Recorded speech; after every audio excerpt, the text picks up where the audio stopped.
মাশাল্লাহ মাশাল্লাহ, যেরকম গুড় এরকম মিষ্টি। মাশাল্লাহ মাশাল্লাহ, বাপকে বেটা ছিপেইকে ঘোড়া। এই যে যেটা বলি আমি, বাপকে বেটা ছিপেইকে ঘোড়া। মাশাল্লাহ, অনেকগুলো বাচ্চা হয়েছে আমার কবুতরের, অনেকগুলো বাচ্চা হয়েছে মাশাল্লাহ। এই যে মাশাল্লাহ বাচ্চা, অনেক টাকা খাবারের দাম বেড়ে গেছে, তাই খুব কষ্ট হচ্ছে।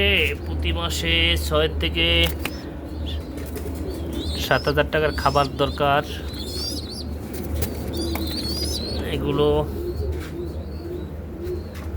এই কবুতরের। মাশাল্লাহ মাশাল্লাহ, এগুলো আসলে এই যে গোল্লার, আর এটা হইছে রেচারের। এই যে এটা হইছে একটু ক্লোজ হয়েছে, পাকের মাথা সাদা হয়েছে।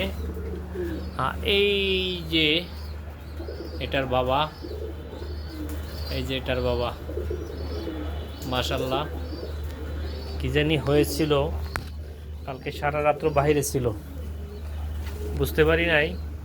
হঠাৎ করে একটা সমস্যা হয়েছে, কী যে সমস্যা হয়েছে বলতে পারি নাই, কিন্তু সারা ছিল, সবগুলো সারা ছিল।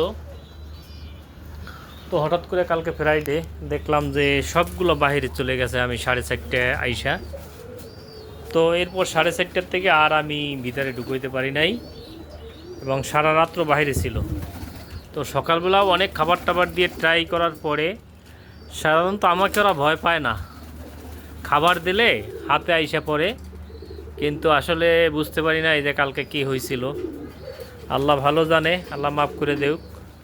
আমার এই ছোট্ট খামারে আল্লাহ তালা হেফাজত করুক। সবগুলো কবুতর, 102টা কবুতর, টোটাল কবুতর বাইরে ছিল। সারা রাত্র আমি ঘুমাইতে পারি নাই ওদের টেনশনে।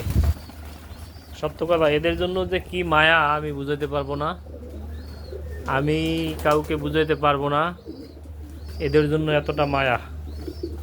সবাই ভালো থাকবেন, দোয়া করবেন। কী যে হয়েছিল আল্লাহ ভালো জানে। কালকে ফ্রাইডে গেছে, দীর্ঘদিন ছাড়া ছিল, তো কালকে ফ্রাইডে হঠাৎ করে 4:30টার পরে আইসা দেখি আমি উপরে ছাদে একটাও ডিমে যেগুলো আছে বাচ্চা তুইয়া সবগুলো বাইরে। তো হঠাৎ যে কী হয়েছিল আল্লাহ ভালো জানে। তাই সবাই দোয়া করবেন তারা সুস্থ থাকে, ওরা সুস্থ থাকলে আমি সুস্থ থাকবো ইনশাল্লাহ। আল্লাহ হাফেজ।